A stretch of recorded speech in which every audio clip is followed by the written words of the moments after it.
system in place to keep us in chains.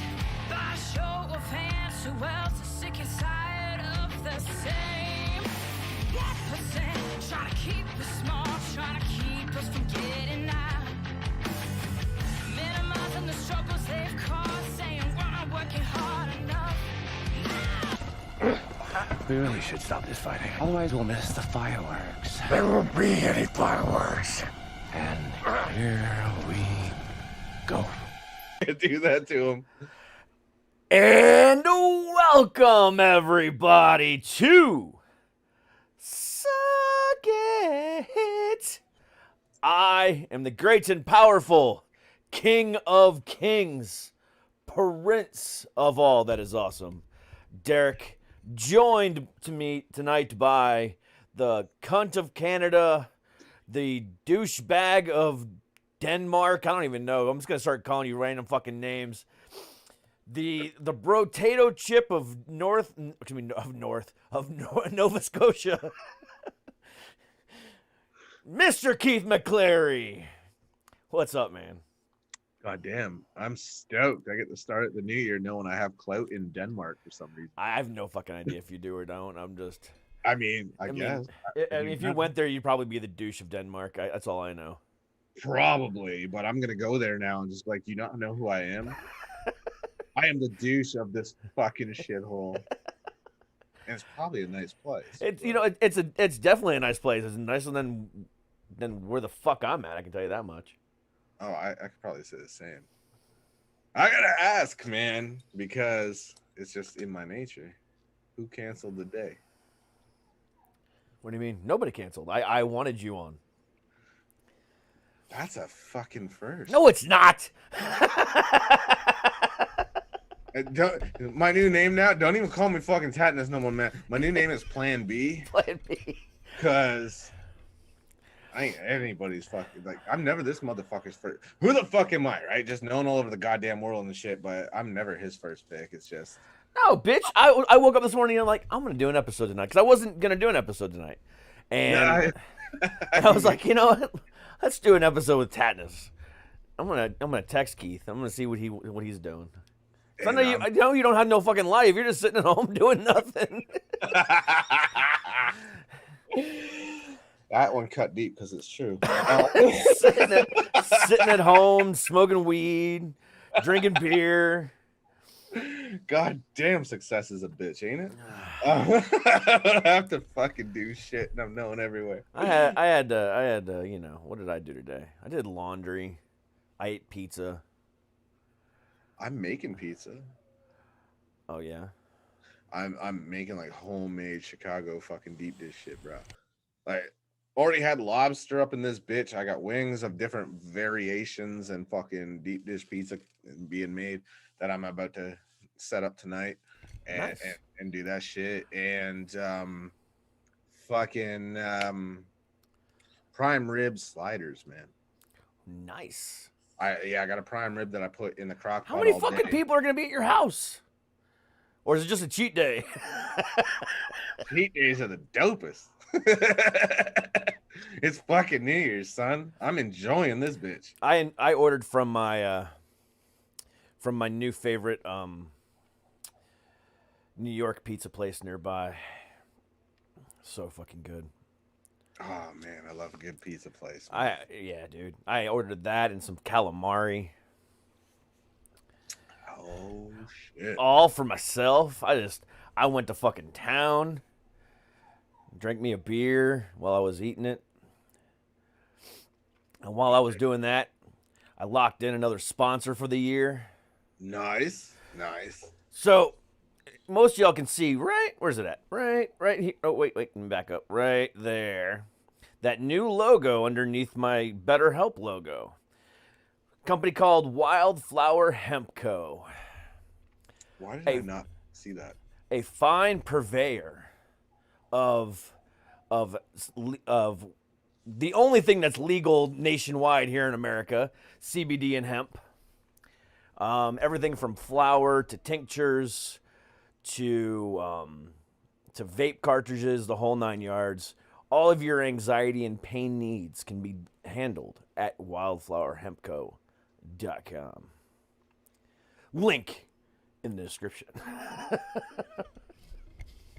I mean, I don't even know what day it is, to be honest with you. It's fucking Thursday. But you know what? In about Holy shit, that works. 3 hours for you, 4 hours for me, until we can say peace the fuck out to 20 fucking 20. My God, that works, because I had no idea what day. Like, I had no fucking idea what day it was, but I was like, Throwback Thursday, regardless.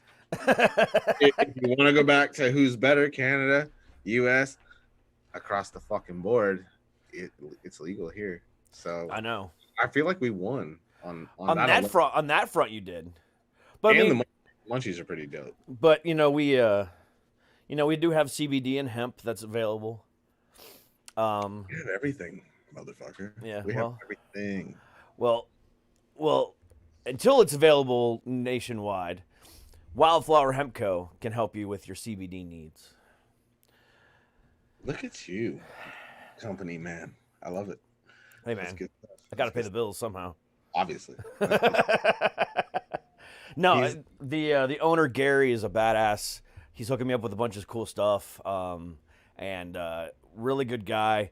And if you are watching this now or watching it later, between now and midnight Pacific Standard Time, so what is that? About 7 hours from now, you can get everything they offer for 50% off. God damn. So, wildflowerhempco.com, 50% off of everything until midnight Pacific Standard Time. So, you got plenty of time to get on there. And I would jump on it, but they probably hold the Nickelback thing against me and like fuck your country and won't deliver. So, that's cool. Yeah, that's fine. Fucking Nickelback. Do you assholes have Swedish berry candies there, or is that just here? I'm sorry, what? That answers my question. What the hell's a Swedish berry candy? Like the 5-cent candies, Swedish berries. You can get them in the bags, and they're fucking delicious. Again, I ask you, what the fuck is a Swedish berry? Addictive as shit. Okay. So, clearly not. Okay. At least here in 7-Eleven and shit, there's fucking 5-cent candies. Okay, we have those things too. We have, but I'm surprised you have 7-Elevens up there. Third world country and shit. You haven't seen the goddamn documentary about my life. I fucking spent significant time in the 7-Eleven when I was fucking homeless and shit at 15. Man, I fucking watched 5 minutes of your shit. I didn't want to watch more of your life any more than I have to. You watched the trailer. I watched the trailer. What a dick. Until you send it to me for free, I ain't watching it. God damn. The only person that actually admits that. That's fucking unbelievable. Hey. I'm keeping it real, Brobraham Lincoln. Brosie O'Donnell. I'd send it to this motherfucker. He still wouldn't watch it. He'd be like, I don't give a fuck. Hey, if I got nothing better to do on a Sunday afternoon. Well, fuck. Color me flattered. Sorry, Bro J. Simpson. God damn it. This is why I like this asshole. He only tell me the fucking truth and be like, I don't care about you that fucking much. I care about you enough to not to lie. You're lucky I have you on my fucking show when other people cancel. I don't care about you that fucking much. Or when people take the week off and I can't book anybody. See? This is what I'm talking about. God damn. And what's really sad? I booked I had a celebrity tattoo artist on Monday, so I had a little bit of I kind of went traitor on you.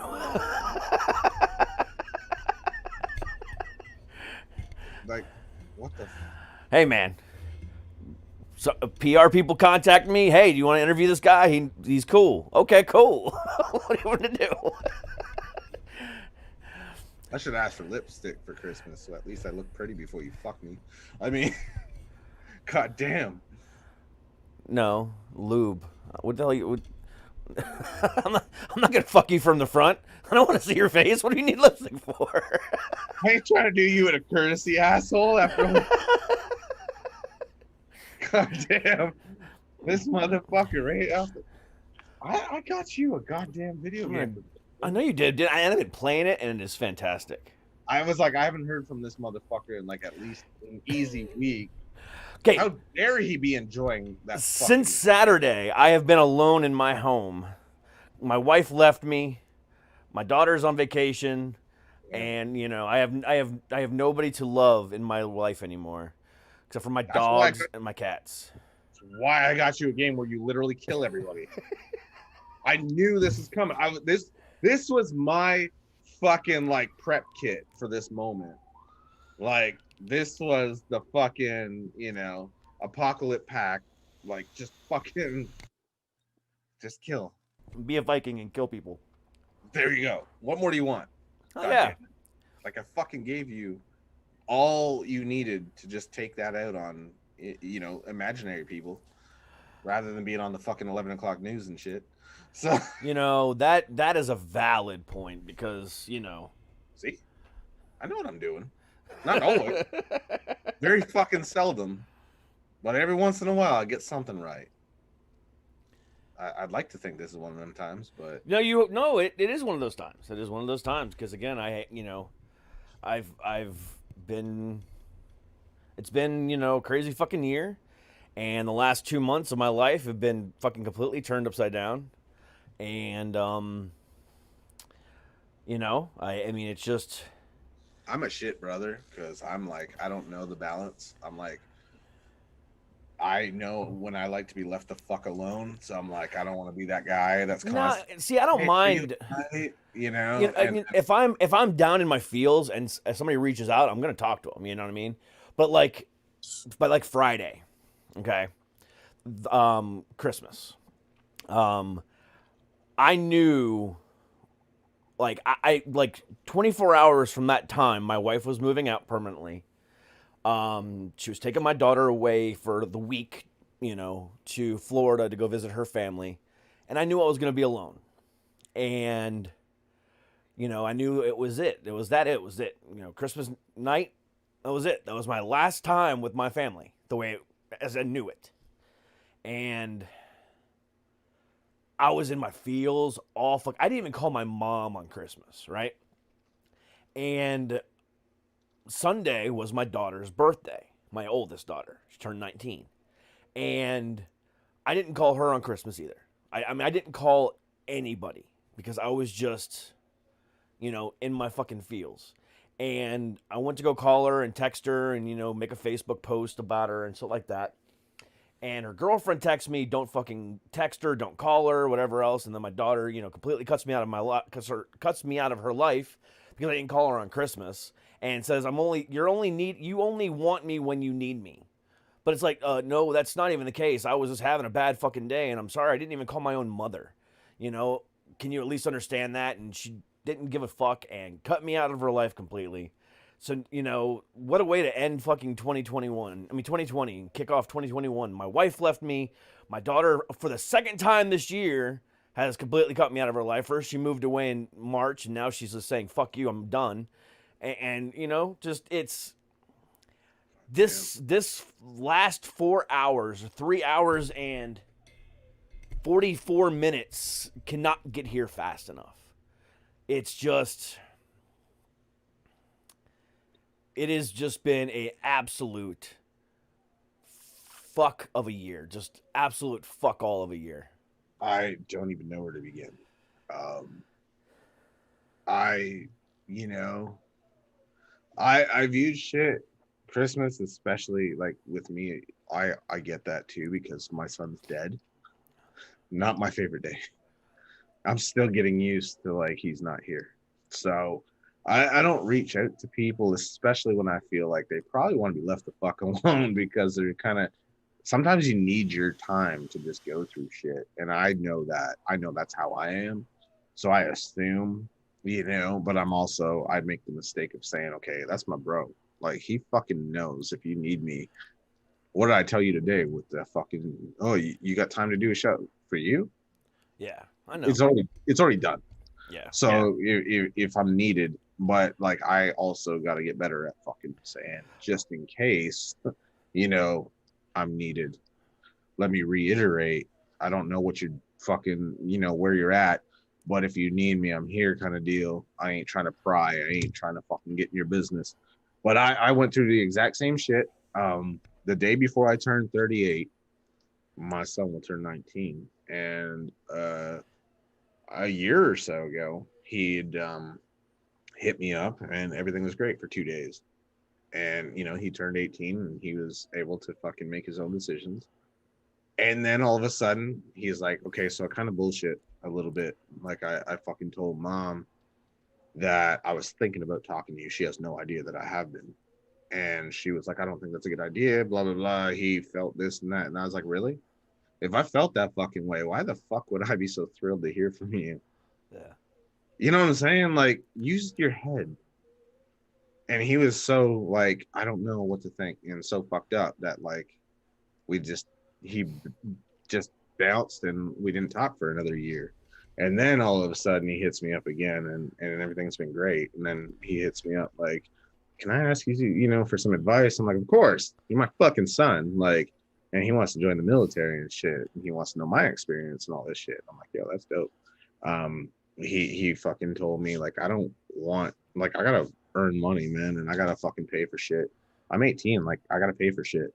I don't fucking want things handed to me because of who my dad is. That, that success and everything, that's all your path. Like that shit you earned. I have to earn mine, and I was like, damn, I couldn't be more fucking proud.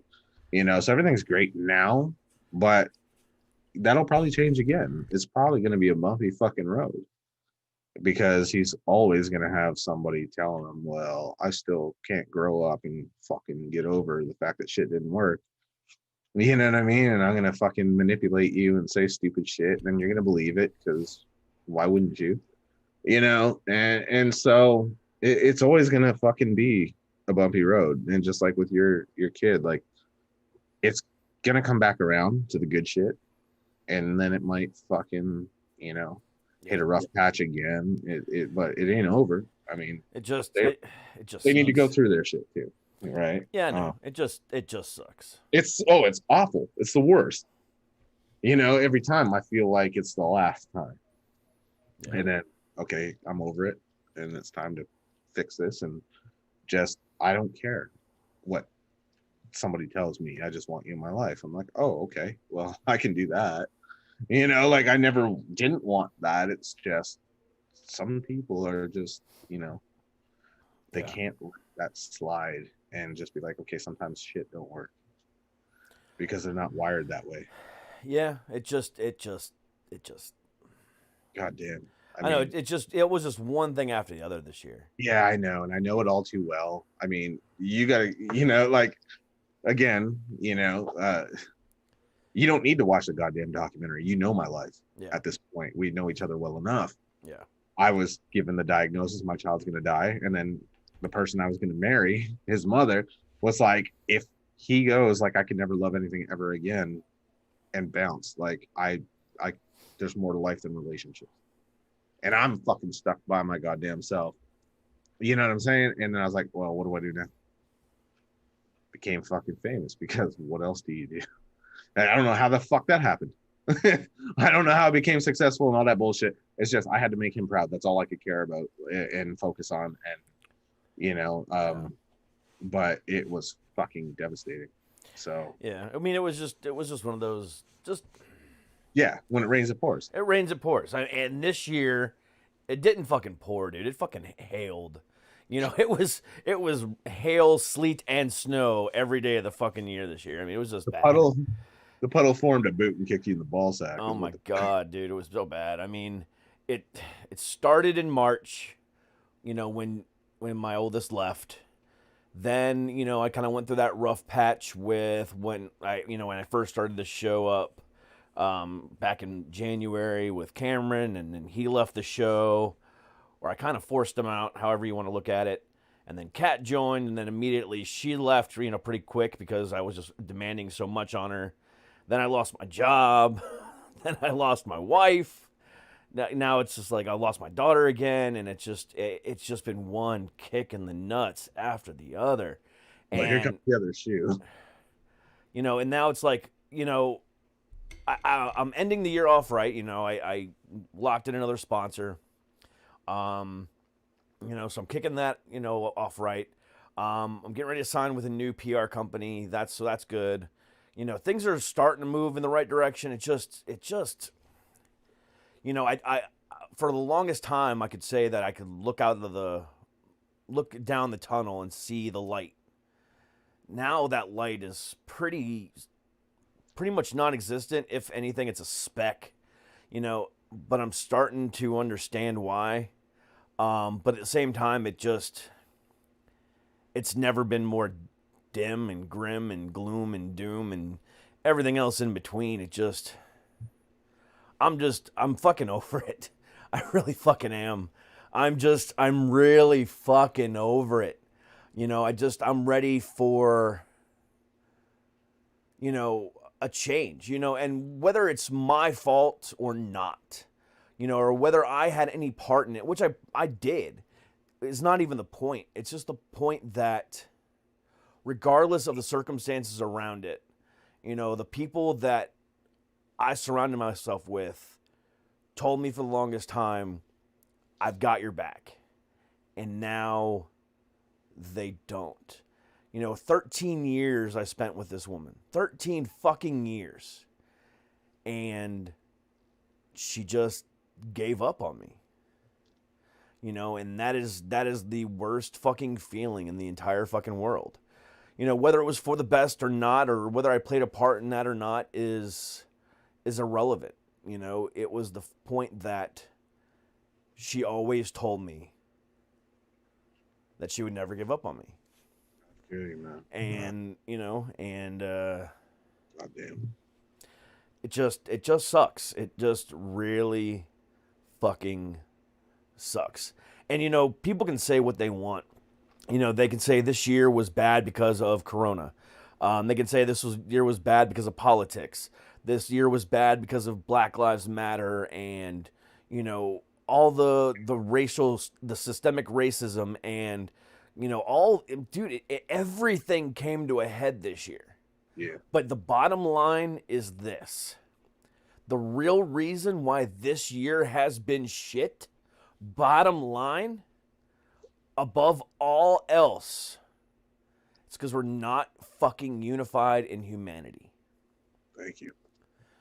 I don't give a fuck how badly Donald Trump fucked up. I don't give a fuck how badly your prime minister fucked up. I don't give a fuck about Black Lives Matter. I don't give a fuck about, colored lives matter, minority lives matter, or gay pride, I don't give a shit about any of that. Coronavirus, none of it. Because none of it fucking matters until we can hold each other's fucking hands and just come together as one. Because look how many things that would eliminate right then and there that you just mentioned. Exactly. Because then there would be no systemic racism. We could just say, look, that black guy over there is my brother. Flesh and blood. Man. That's what it is. And I'm not saying let's not see color, let's not see race, let's not see religion. I'm not saying that because that's stupid, and that's the colorblind bullshit is never going to happen, and that right there I think is racist in itself, colorblindness. What I'm saying is to look at that black guy down the street and you not cover your purse, for you to not lock your car, for the cop go, I wonder what he's doing here in this white neighborhood.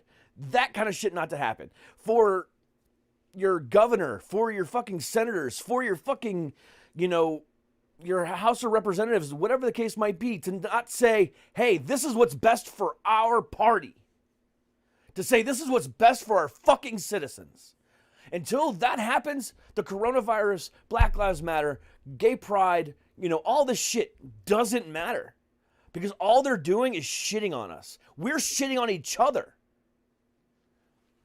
That's right. And that's the real reason why 2021 sucks. Is because we've let all this stuff happen for so fucking long that it finally came to a head during one of the worst fucking pandemics of our entire fucking existence. And nobody gave a fuck. I just did a shot for that shit because it's so true. I just watched last night a documentary that hit me right where I live. With one segment of it, the whole thing was just kind of in a nutshell. And now, keep in mind, this is someone successful saying this to you. That fucking, like, you could take all of it from me. Like, I was fucking homeless at 15 because I left a bad situation. I would go through that again in a heartbeat to have my son happy and healthy and here, no problem. Not even a question. So this cat talked about his grandmother, who my grandparents raised me for the first 6 years of my life. So this meant a lot. He said I would play Monopoly with my grandmother for months because she was trying to teach me how the game works. And she would beat me every time I get frustrated, I get pissed. And then I realized you got to start cutting corners and you got to start being shady and doing things. And before you know it, come fall, I beat her. And she said, okay, great. You figured it out. You figured out how to get ahead. But now I got something else to teach you. Now that you've won, all the hotels, all the houses, all the fucking utility companies, and all the money goes back in the box in the end.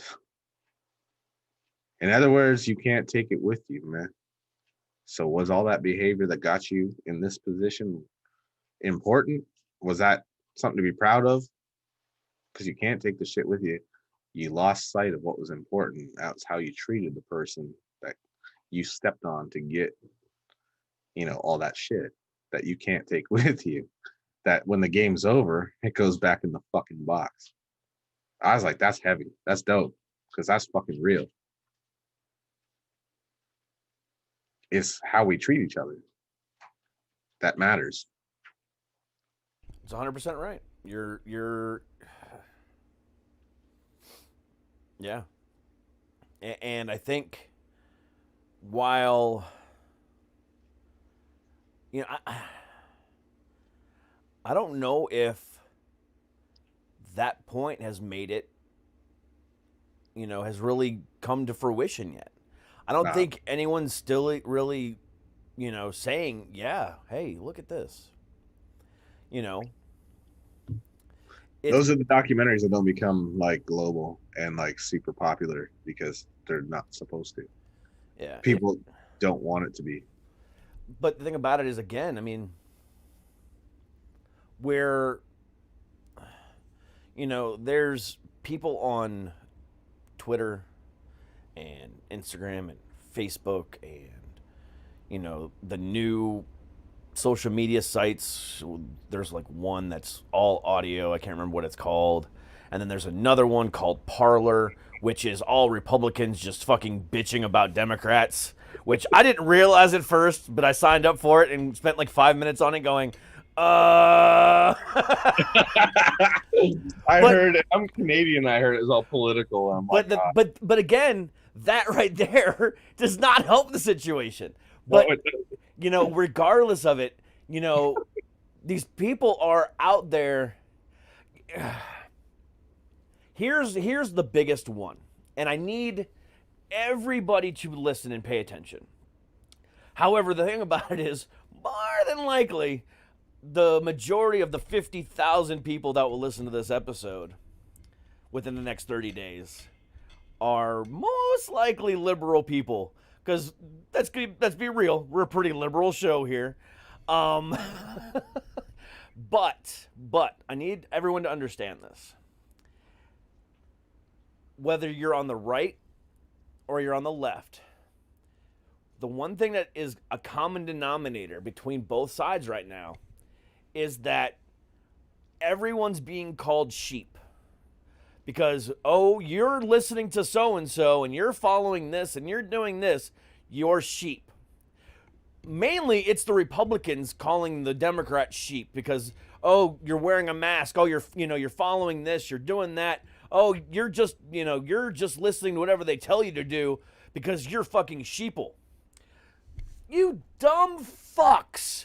You would not be arguing with us right now if your right side, your fucking dumbass fucking troll looking orange peel having motherfucking president didn't tell you to believe those things. So how much are you fucking sheep too? We're all fucking sheep because we don't fucking know what to believe anymore. We are. We all fucking bow down to the big fucking bad government because we think that they're going to be the end-all be-all of civilization when in reality they fucking have failed us time and time and time again. But, even when somebody's successful, they're like, oh, no, he did a shit fucking job. Why? I don't fucking know. He just did. It's like... Can I address something? American politics is fucked up. It's going to get me shit on. Okay, that's fine. By people that have no accountability. I feel like there's one common thing between tonight and presidency, or in my country, Prime ministry. whatever the fuck, yeah. And hail to the queen. Like, don't get me started on that fucking thing, because what the fuck? Like, we're in a weird limbo with that whole thing. Like, when you join the military, you are not to do anything that disrespects the queen. She's on our coins and shit, but like, that's about all like. Is that why they're called loonies? Maybe, because I'm like, where the fuck are you in my country?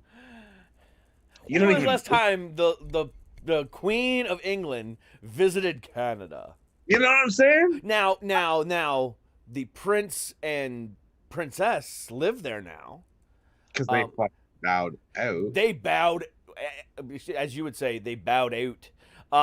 Yeah, they said, "Fuck this, but let's go ahead and talk about that for a second, because that brings up a valid fucking. Let's go ahead and talk about that and how it relates to the world today. Okay, when you become a member of the royal family and you're an outsider, you have all these strict fucking rules that you have to follow. You're not allowed to work certain jobs. You're not allowed to work a job at all, pretty much. And you're only allowed to do certain you're only allowed to do some charity work. I can't fucking say that. It's philanthropy, but philanthropic? Philanthropic? That kind of is a tough one, isn't it? Is it philanthropic? You're only allowed to do some type of philanthropy. Let's go with that way. See, there you go. And there's certain things you're allowed to do, certain things you're not allowed to do, and it only has to be approved by the Queen and blah blah blah blah blah blah. So let's talk about Meghan Markle for a second. And I didn't get a chance to really talk about this before because it happened before my show started and stuff like that. But I got to give her a mad fucking amount of props, and her and Harry, mad fucking props. Because here's the thing. So when she got married to Harry, she was on one of the top-rated fucking cable network television shows on at the time. That show that she was on, I don't know if you were aware, because you don't get all the same TV shows here in America. I mean, in Canada that we have in America. It was a TV show called Suits. I know the show. I just don't watch it. Yeah, so she was on, and that was one of the top-rated television shows in the country. Even for a USA Network television show, one of the highest-rated cable television shows out there. Going into one of its best years. She had just gotten married on the television show to the other guy, and there was a whole bunch of shit going on, and she had to give it all up. She was already a philanthropist. Okay? She was already doing a shit ton of charity work. Some of the stuff that she couldn't even complete once she got over there. And she, which I thought, okay, I would do anything for love, but I won't do that. I mean, because that right there is so fucking sexist and bullshittest. You know what I'm saying? That that's not even a word, but I don't give a fuck. I'm letting it all hang out tonight. The thing about it is, regardless of whether you're male or a female, okay, but especially for a female, to now have to basically say, I'm giving up my career, I'm giving up all my charity work, I'm doing all this stuff for love because this bitch said so. No. No fucking way. That's not happening. No. As a man, as a man or woman, I don't give a fuck who you are. Your identity is not who you're married to. I don't even control me, so no one else is going to. I mean, I can't. I know who controls you. I can't even control me. God damn it! Like, you can ask if you like, but they'll tell you something quite opposite of what you think. I'll text her right now. By all means, they want to talk to you anyway after. Why? The show. Just to say, it's fucking New Year's, and okay, they want to give their well wishes and all that bullshit. I'm here. That's what I said. I mean, I'm sure it'll be fine. He's probably not gonna be like, no, fuck that and fuck you. Not like my response to Facebook messages. Yeah. So I text this motherfucker at my time, 7:59, because the show starts at 8. I'm like, hey, I'm ready. No, fuck you. You good? You ready to go? No, fuck you. That was great. I have to do that shit. I know, kept me on my toes. I was like, oh, okay, Like, cool. This is my brother. Everyone that knows me knows if I love you, I fuck with you all the time. I am, dude. To the point where it's annoying. Yeah, where it's like, you be serious for a goddamn minute. That's how I am. I'm like, if I don't fuck with him, he's gonna be like, I don't think he likes me too much. I can't have that. That's how I am, dude. When I stop making fun of you, that's when there's a problem. Right. I flat out, and this is a compliment. I don't know how you're gonna take it. I don't give a fuck because it's just what I said. I'm not gonna bullshit now and be like, oh, I didn't mean that. Fuck you. It's what I said, and I said what I said. But I told the person in question, I said, this motherfucker, because I watched your little Instagram video, and I was like, oh, for fuck's sakes. What did I do? Which one? There's a lot of them. the scratch ticket. And I was like, I fucking figured it out. What? Why this motherfucker is so personal to me, because he reminds me of someone that was personal to me. What's that? I was like, this motherfucker is my Ryan Dunn. Oh, nice. I was like, he kind of resembles him in so many fucking ways physically, and the sense of humor is so him that, like, I'm like, that's coming from like a personal deep level. Well, I appreciate that. That I was like, and I mean that in the best way possible. I'm like, he's the second coming of fucking Ryan to me. That means the world to me. And I was like, that's why I love this motherfucker so much. So that's why he can hit me up at any goddamn time and be like, I'm like, shut up. I got you. I don't even care what. So for those of you who missed the Instagram post, it was simply this. For you know how when men and women, meet the person of their dreams, they say they hit the lottery? Yeah, well, at this point, all I just care about is $1 scratch off. Like, I'll take that at least. Like that, I'm good. At least give me that. God damn. Yeah. All I care about is $1 scratch off. But that wasn't even my favorite joke of the week. I was hoping that's all it was. No, there was another one. No, but I mean, I was hoping that that's all it was like a joke. That's all it was a joke. Okay, cool. Yeah, no. At this point, I just be happy with a $1 scratcher. Because Yeah, I went like, you know me. I Yeah. analyze shit way too much. So I took it to like, oh, fuck off. Like, he's alive and breathing, yeah. but he's saying this shit. You Don't know- tell me fucking Ginger just bailed. oh no, Ginger's still around. Okay, cool. Because I was like, because now I gotta kill this bitch. No, Ginger's still around. Ginger at this point is the $1 scratch off. I honestly said something really fucked up, but it was in fun. It was in humor. Oh, she's all good. I had said, Marianne from Gilligan's Island just passed. If I fucking find out, then Ginger's about to go too, because she fucking hurt my brother, man. No, she's good. Now shit's about to get dark. No, things are fine there. But everybody But no, knows. you know. Already they've kind of decided that this just for whatever. Oh reason, no, it's fine. Everything's fine. it's just comedy. It's just comedy. Because I actually came up with that joke on Sunday night coming back from dinner with her, and she thought it was hilarious, and I thought it was hilarious. See, and like Yeah. So Monday on TikTok, I was like, oh, let me post it out there, and it got a great response. But that's not even the best joke of the week. Let me tell you the best joke of the week. The best joke of the week is, and I'm sure we could probably ask a certain someone for confirmation on this joke, whether or not this has legitimately happened. But have you ever wondered whether or not a guy has ever taken a shit so big that it hit his prostate just right that he came? what?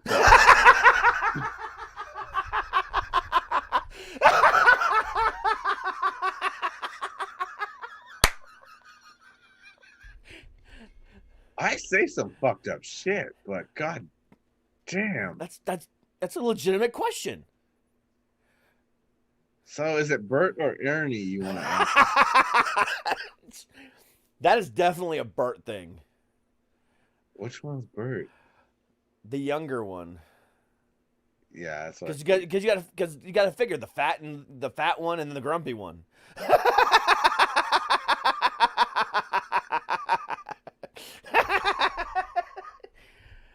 Woo. Woo. You're never gonna look at those two the same again. Safe bet. Yeah. Yeah, I mean, one's fat, one's grumpy. I mean, God damn. yeah. I have no words. I mean, I went at those fucks. And honestly, it wasn't even out of hostility. Like, I talked to a close friend about this, the one that's given us a bit of a filming location.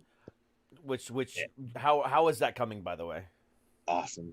So that's dope. And I had said, like, that's my venting place that I can go to, where when I'm feeling guilty about being successful, I can go to her and just be like, it's fucked up and I don't get it and I don't know why.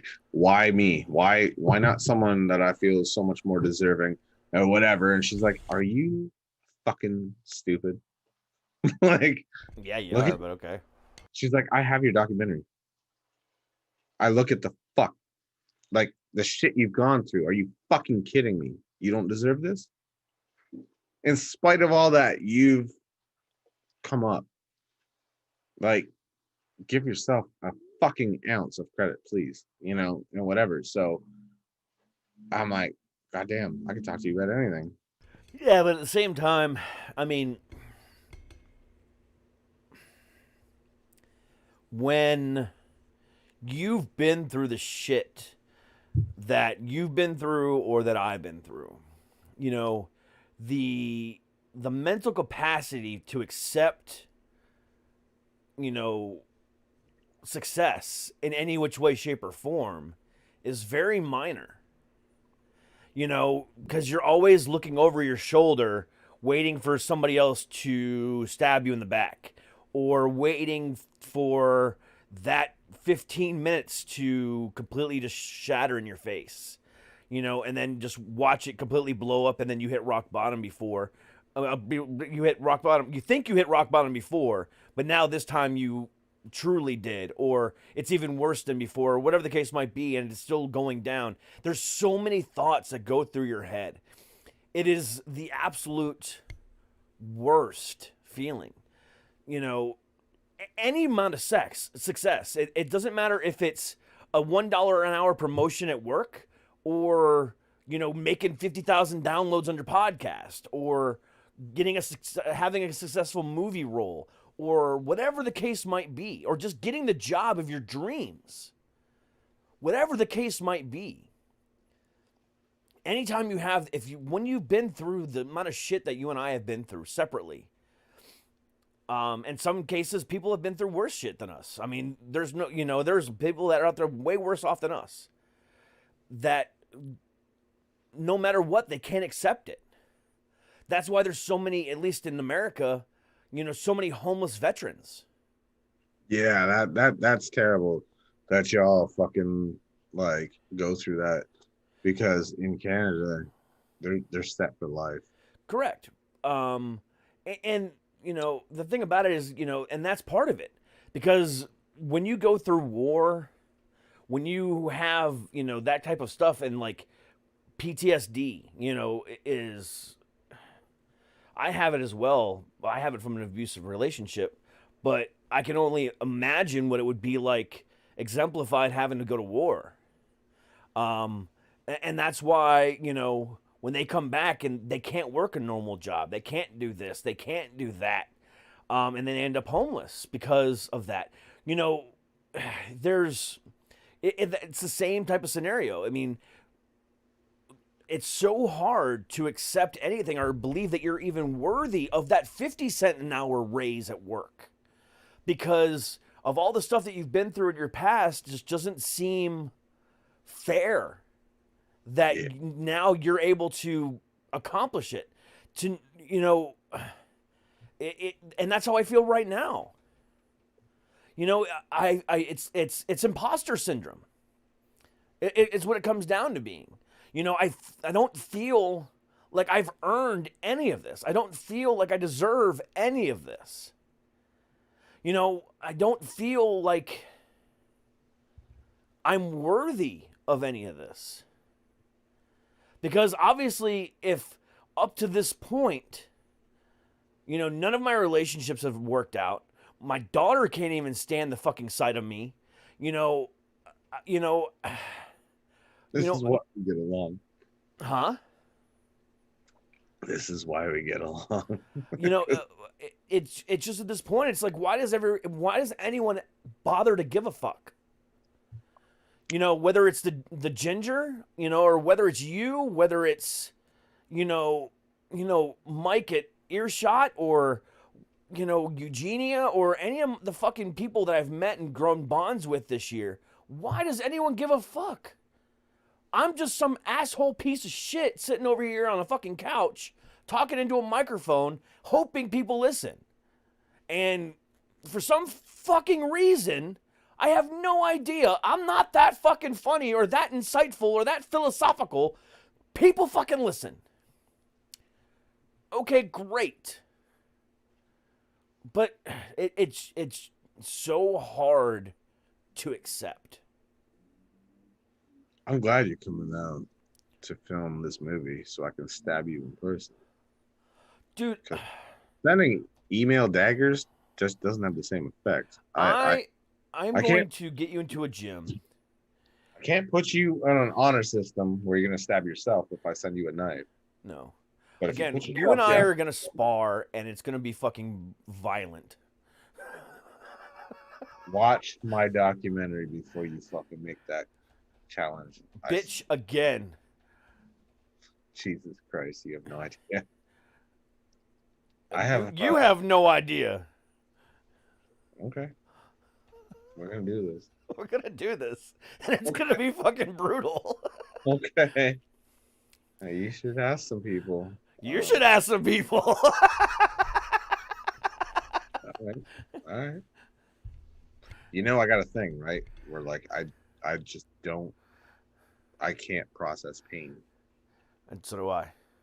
Like I'm so fucking abused that like it doesn't register. I don't feel anything. No, I feel the pain. It just makes me fucking come. So hit me harder, motherfucker. So, are you Jimmy or Ron? That I don't know on that I'm one. unclear. Oh Jesus! I mean Bert or Ernie. Yeah, you can't say the names. I can fucking say whatever the goddamn fuck I. You can censor it. That's fine. We're live, bitch. Oops. No one fucking knows who they are anyway. So I know. who cares? I mean, there 4.5 million viewers. 4.6, depending on who you ask. Somebody gave them a nudge. Speaking of which, Oh Jesus! so a certain somebody, Fuck me. inside that inner circle, Oh Jesus! I can already pinpoint. someone that you and I have both had on our show, Oh God! God damn! likes to serve Italian food. Oh Jesus! For some unknown reason, like recently commented on one of my Instagram photos. Really? Yeah. Huh. But it was the episode that said person was on, and this was like back in like fucking August when I had this person on. So like they went back to that post just to comment on it. I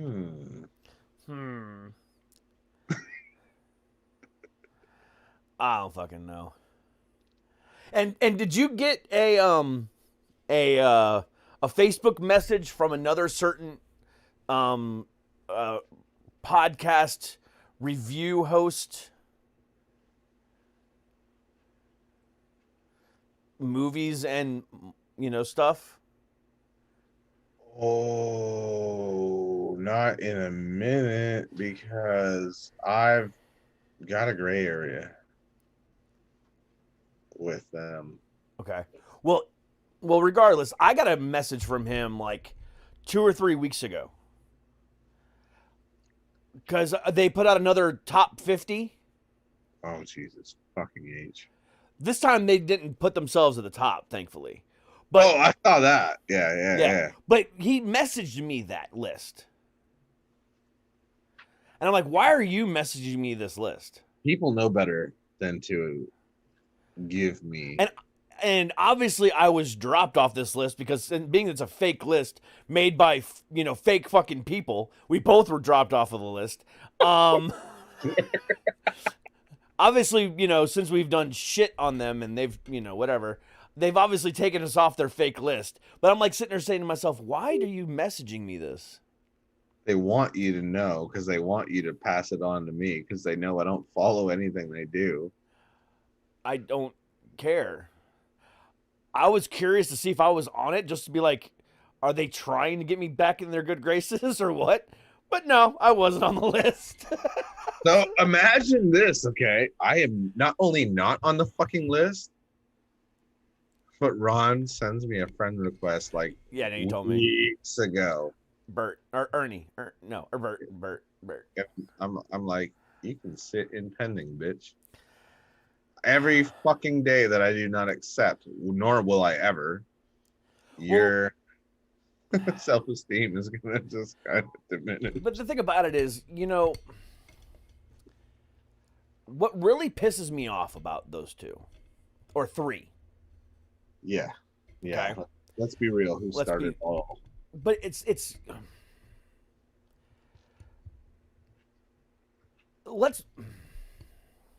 what they do isn't unheard of in the world. True.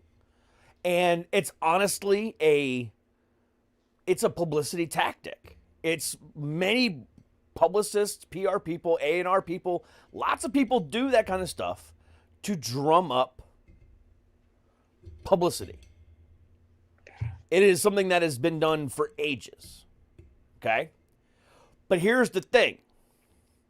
The credible ones, A, don't use it as a means to promote themselves, and B, will be honest with you about it. Hey, I created this specifically for you.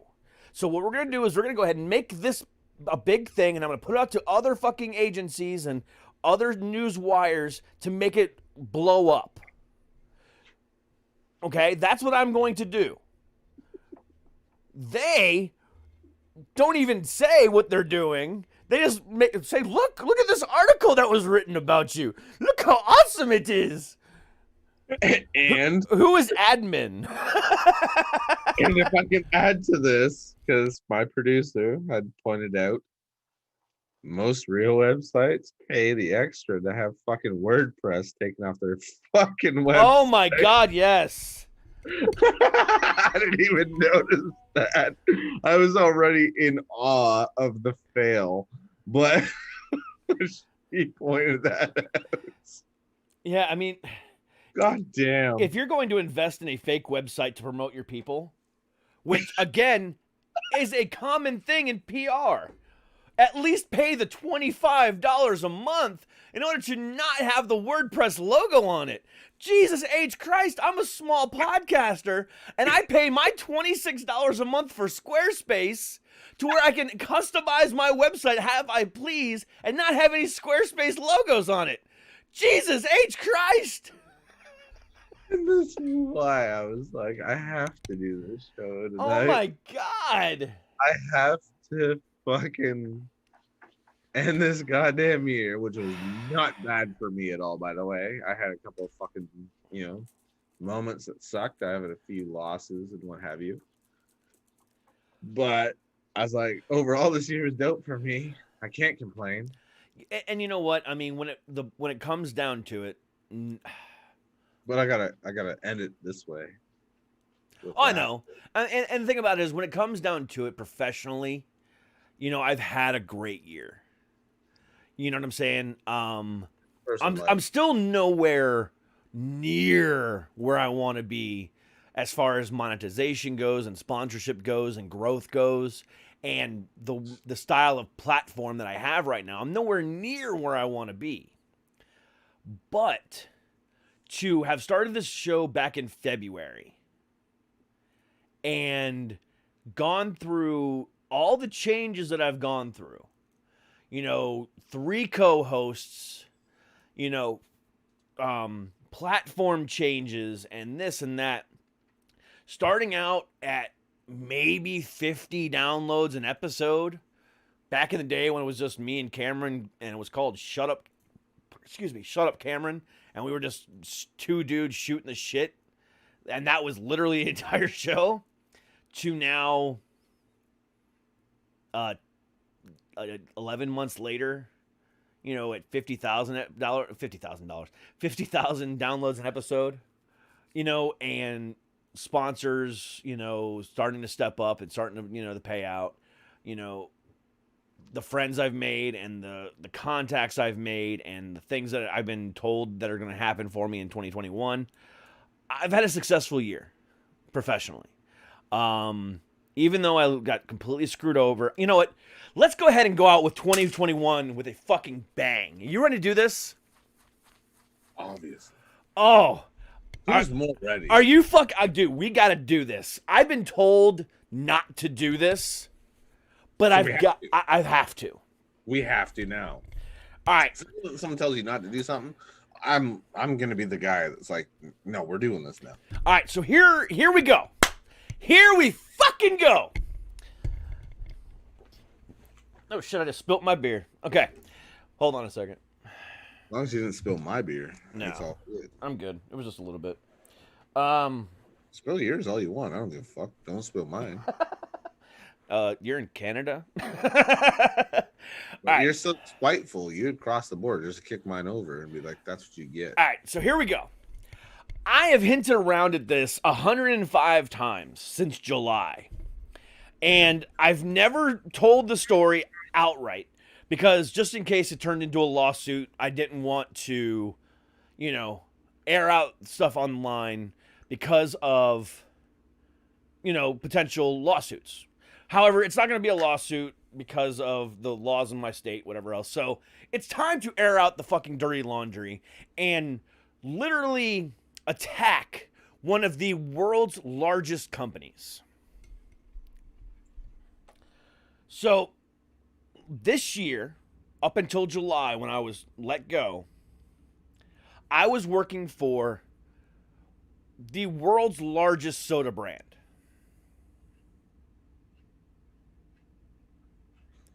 And that would be? That's a good question. I don't know. Really? I don't know. Like, there's a couple of huge ones. The world's largest. The world's most recognizable. Pepsi?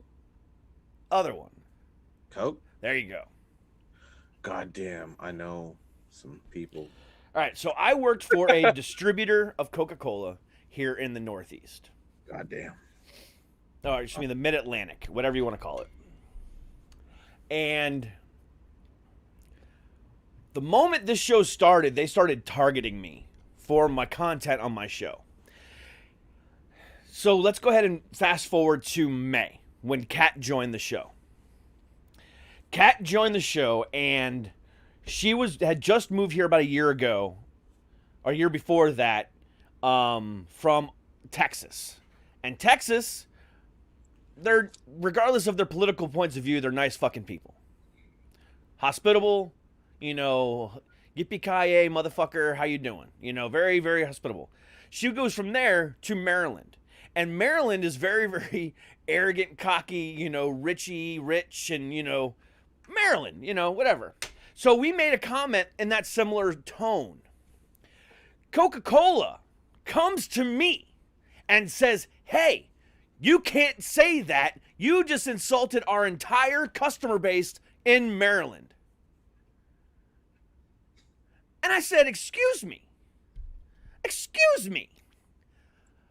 Since when is being a certain person inside of a state and being classified as a person of this state a protected fucking class of people? They didn't. The only thing that they proved in this whole scenario is that my face was recognizable enough to where people had recognized the fact that I was working for Coca-Cola and I had a pretty semi-popular podcast at the time.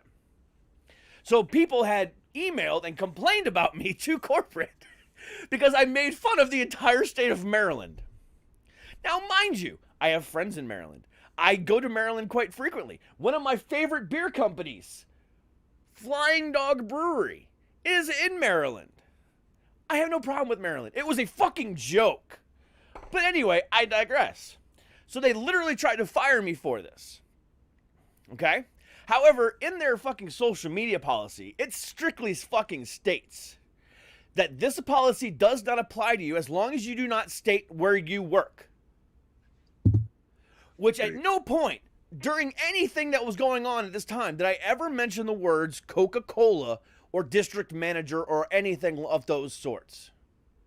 So I literally got into a 30-minute argument with my boss about this because he's sitting there saying, no, this policy applies to you. It does not. I have never said I work for this company. Doesn't matter. You can't say that kind of stuff on the air. Yes, I can because I don't work for I don't say I work. It doesn't say this on my Twitter, my Facebook, my Instagram, nothing. Everything that is all out there says I work for myself. I work for my podcast. So it doesn't have any association with you at all whatsoever.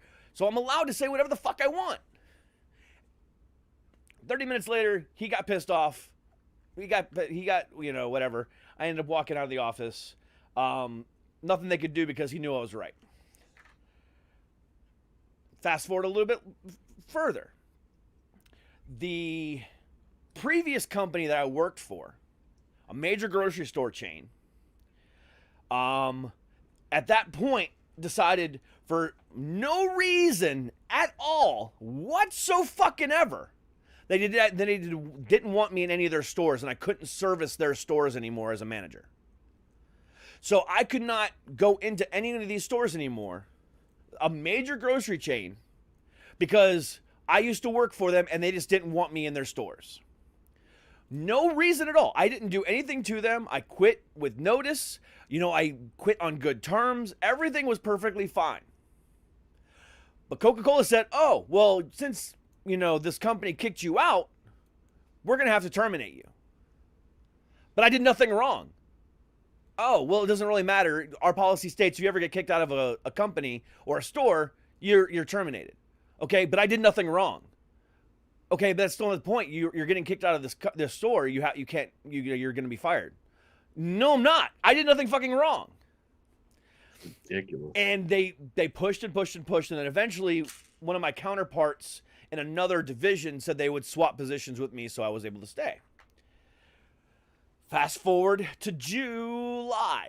It just gets worse. It just keeps getting worse. Fast forward to June. Okay? I injure myself at work. I re-injure my neck. The doctor tells me I'm not allowed to drive. I tell my boss I'm not allowed to drive. I have a doctor's note. It says no commercial driving. He said, well, commercial driving means CDL, and you don't drive CDL, you just drive your car from store to store to store. And I said, I understand what you're saying, but it says no commercial driving. It doesn't say no CDL, no truck driving, no semi-trailer driving. It says no commercial driving, period. He doesn't want me driving a lot because it's going to hurt my neck, and if I twist my neck too much, it's going to hurt. He goes, well, it says, I'm interpreting it as no CDL driving. So every week now I'm driving against my doctor's orders. I go in another week later, get another doctor's note. It still says no commercial driving. Tell my boss, I don't care what you say. It means no CDL. That's how I'm interpreting it. Third week goes by. My doctor says, you're not getting any better. What's going on? I said, my boss isn't following your doctor's note. He's not letting me, sit at home, or take a leave of absence. He said I have to drive. He goes, I told you no driving. Commercial driving means your car, my car, their car, whatever. No commercial driving. I do not want you driving for work at all. That's too much driving in a day. Call him up. He even calls him up and says, hey, I do not want him driving anymore. He needs to be on bed rest at home. He can work from home. He can do everything else. He just cannot drive for your company anymore. Then, 24 hours later, they fire me. What a coincidence. So they tried to get me on the podcast. Okay? Which at the same time, I kind of understand because it's not really protected. I'm kind of being a little out there. I can kind of understand where they're coming from. However, they're trying to use a policy against me that says straight up that it's not for me. So that's where I kind of drew the line. Then they tried to fire me for something that I didn't even do anything wrong, just because another company said they didn't want me in their stores for no reason. And when we even asked, we sat down with this company and said, why don't you want me in your stores? They said, no real reason, we just don't want you here. And I said, what's the reason? Oh, there's nothing going on. It's just that we don't want you in our stores. Obviously, that's bullshit. Come on, man. But either way, the thing about it is that was what they went on record of saying. But No, I know, but Coca-Cola still tried to terminate me for that. For literally nothing. Literally nothing. Imagine a story being like. Then, a month later, they terminate me for productivity issues. They said that I wasn't meeting the guidelines of the company. And they used what they call, in the States, I don't think they have this in Canada. It's something called right to work. Okay? And at any given point in time in a right to work state, they can terminate you for no reason. We do not have that. Okay. That they can literally terminate you for any reason. Yeah, that don't fly here. But they cannot come out and say this is the reason why. As long as it's not illegal, they can terminate you for any reason. Okay? As long as it doesn't, violate, race or color or whatever, they can literally terminate you for whatever reason. So that's what they did. They terminated me for productivity, and then I wasn't meeting the needs of the company, so they decided to just let me go at will. That's shady. Yep. Oh, very shady. So literally, the only thing I can say, and I've talked to many lawyers, So don't come at me saying, oh, well, you're just not finding the right. I've talked to a bunch of lawyers, and I've said, look, 24 hours after they told me I can't drive for the company, they terminate me. That's not proof. That's alleged. That's coincidence at best. So there's no real hard facts on that. So I don't have any cases on that. But the thing about it is, Coca-Cola, the world's largest drink company, allowed this to happen. And the thing that sucks is this, and I'm going to be straight up fucking honest. This is one of the things I know for a fact was part of it. They're a Christian-based company. And they have said, in the first words of their mission statement, and everywhere you go, it says, to honor God in everything we do. And I said to them, well, what if I don't believe in God? Doesn't matter. You have to follow our creed. You have to follow our mission statement. And I had many different conversations about it. And on this show, I've talked about the fact that I don't believe in religion, and I don't believe in this, I don't believe in that. I don't know if God exists. If he does exist, I don't know his name. It could be anybody. It could be a female. I don't know. But I know for a fact that that was part of it as well, because they told me straight up that because you don't believe in our core values, you can't be here either.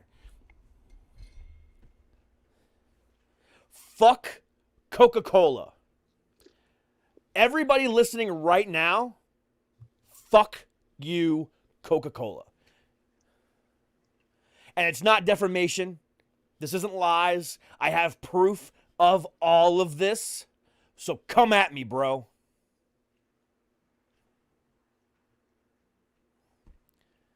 Not a damn thing you can fucking do.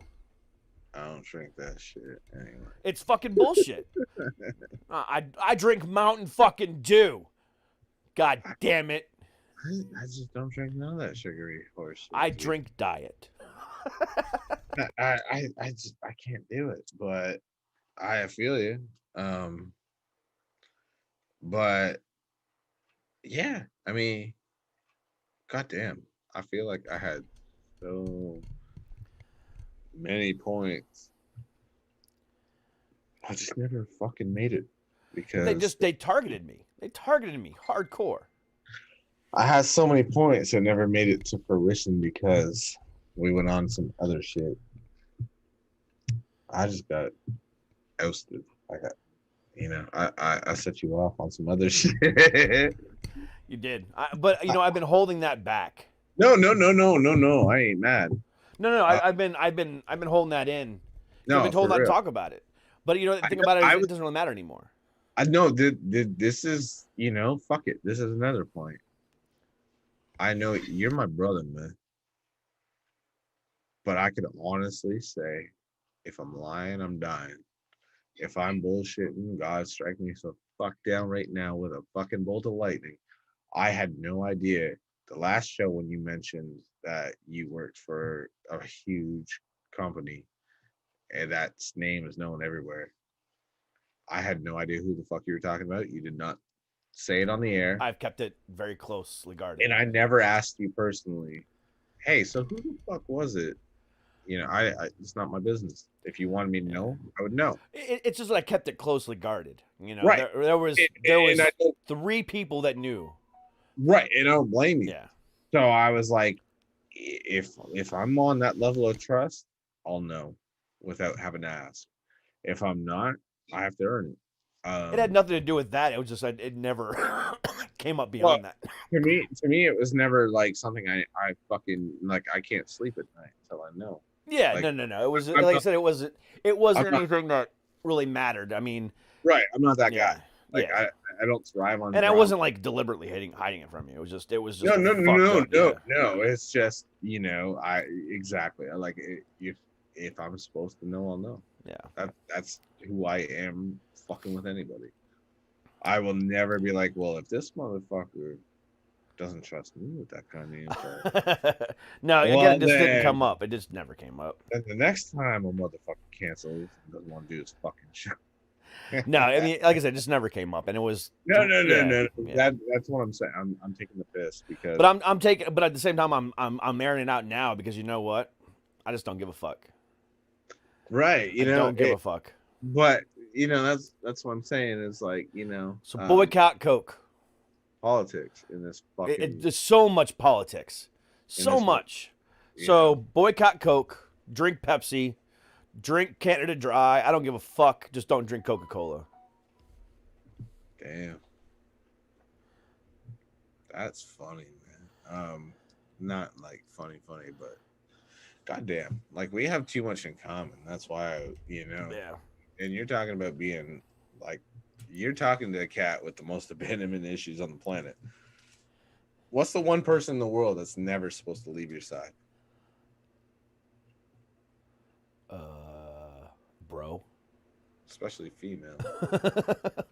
Your fucking mother. I don't know mine. That's supposed to be the unconditional love. Is it? That's what most people feel. I'm gonna call my mom and find out. I never. I wish I could do that. I don't. I know you do. I know you do. You know, I want to. Dude, I would love to do a documentary on that shit. I mean, we kind of did, but I couldn't say a lot because it got into like so many other branches of my life that it's like I can't talk about this person because Yeah. I'll probably hurt somebody that I don't want to hurt. Yeah, but I'm saying if we could figure it out and find her, or at least close the door on that, it would be I'm always thinking about entertainment. Sorry, it would make for a great thing. We can get some U.S. military coming home from Afghanistan tears.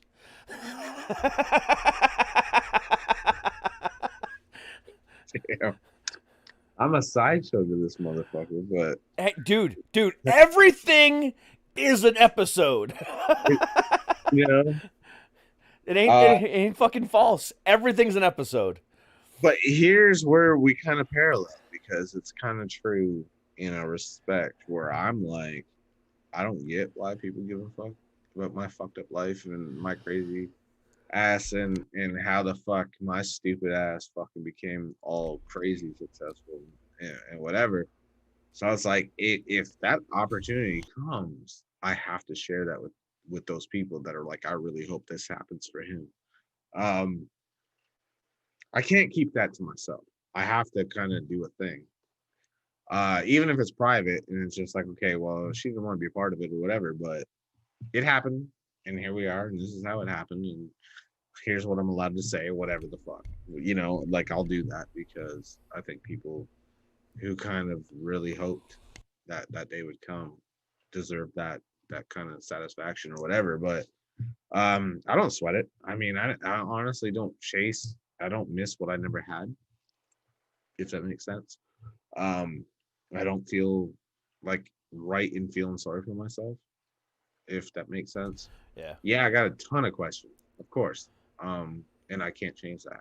And if that makes me, fucking feeling sorry for myself or whatever, then so be it. But like, I don't sit there and be like, oh, everybody should pity me because I don't fucking, nah. You know what? You know what? You made me want to do something. I'm gonna call my mom live on the air. God damn. I'm gonna tell her I love her just because. I appreciate that, actually. I mean, to be honest with you, especially with the night that it is and everything, like, give her my fucking love too, man, for staying. Hold on a second. Hello. Hey, I just wanted to call and say I love you. I love you too, honey. That's it. That's all I wanted to say. Thanks for always being there for me, even though I'm a fuck up. What does that mean? I don't know. I'm just saying I love you. What? I said, I don't know. I'm just saying I love you. Well, I love you too, but let's not make it sound like the last time you're going to tell me. No, Mom, it's not. That's not what this is. It's the end of the year. I'm just calling to say I love you. Oh, well, I love you too. I'm not and suicidal, I worried about promise. you. Okay, good, but I'm still worried about you. I know. But I'm okay. All right. Well, Happy New Year. Happy New Year, Ma. I love you. All right. Love you too. Bye. Bye. Thinking I'm all suicidal and shit. God damn, that is like beautiful. I'm worried about you. Oh, well, I thanks. don't know. I don't know if that makes me Bert or Ernie, but that was beautiful to fucking just. God damn, that like that just felt like that must have been. I don't know the word I'm looking for. Cathartic, maybe awesome. You know, maybe a little less deep. I don't know. Cool to be able to do that. I don't know. But I mean, but having that conversation with you just now made me want to do it. So thank you. No, thank you for letting me see that someone appreciates what they have because I don't. Yeah. Um, Well, I didn't do it to rub it in your face. I hope you know that. no. Okay. I never. I encourage people. Don't take for granted what you have because Yeah. for me it was never an option. It was never on the table. Yeah, just like don't take it for granted. I Yeah. think is the best way I could put it. I don't think I need to go deeper with that. I think that's pretty much on the head. Yeah. Because unfortunately, the way life works, there's people that had their mom their whole life and then diagnosis Yeah. comes in. It's like, oh, she may not be here too much longer. Yeah. And it's like now it matters that you had her the whole time. Some of us not so much. And you know, I don't know. My situation's fucked up. So like Yeah. I can't I fucking I hate when people are like, oh, I feel so sorry for you. Like, why? I mean, Yeah. I don't know who it is that wasn't here. Yeah. It might be doing me a favor that she wasn't here. Yeah. You know what I'm saying? Like it might be in my best interest that she wasn't here. She might have been such a goddamn mess that I'd be a completely different fucking person if that's who had custody of me or was involved in my life or whatever. I'm not saying that's the case. I have no fucking idea. Yeah. But, you know, but my point was, in spite of all that, and I have these crazy abandonment issues, if I allow someone close to me, that speaks volumes about that person. Yeah. So you've got all this crazy shit going on, but it's like you're my brother because I fucking said so. I appreciate that. I let you in. You accepted me to that level of obviously on your own, you know, level as well. Yeah. But for me to accept that and not get freaked the fuck out by it and be like, they're just gonna leave anyway. And not, you know, there's something obviously that spoke volumes about you. So I gotta tell you, like, yeah, okay, you had a fucked up year and you had people that shouldn't ever quit on you. And my whole point was I literally talk every day about this is the one person I'll go to the goddamn grave with that I'm not gonna push away from me like I do everybody, because I fucking eventually do with most people. There's the odd exception, and I was like, this is one where I don't feel panicked. I don't feel like they're gonna be like, okay, the novelty has worn off. I don't want to be in this person's life anymore. It's been fun, but it's on to bigger, better things, and I don't need him anymore. Yeah. I don't feel that when we talk. I don't feel that. You shouldn't. When you fucking see that, obviously I'm kind of processing shit. Yeah. You're the only fucking person that reaches out and says, hey, you good? Yeah. No, but literally fucking nobody besides my personal assistant and like 2 other people will ever do that shit. Yeah. Well, I'll always be there for you, man. And I appreciate you being there for me as well. That's why I can't let you down. You fucking hit me up. Let's get this movie made. Let's get this movie made. Let's get this shit rolling. Obviously. But I mean, when you hit me up and you're like, I'm in a bind. Okay, so You know, I don't even have to ask you. Give me a time anymore. Yeah, no, I The last appreciate that. time I asked, it made me feel like a fucking idiot. Like 9 o'clock your time, like every fucking time you idiot. I think he should, man. Fuck. Now I'm like, I'm not gonna ask what time because I know. Because then he's gonna bust my balls, and I just gave him a wide open door, and he's gonna fucking let me have it and be like, "Motherfucker, how many times do I gotta tell you?" So, this has been a sappy conversation. We had a few jokes here and there, but it's been a pretty fucking sappy conversation the last hour and a half. So, let's set some goals. You know, for the coming year. Let's not resolutions. Because resolutions usually only last 30 days, and then everyone just says fuck it. So let's set some 2021 goals. Obviously, number one, you know, between you and I, you know, I want to get this movie made. You know, As long as I can't control border openings and all that. Correct. With the exception of that, this movie has to get made. So as long as the border opens, we're making this movie. We're shooting for summer. Hopefully around June is what we were talking before. So let's continue that goal. Let's get that going. That's number one. Number two, this show. Hold up.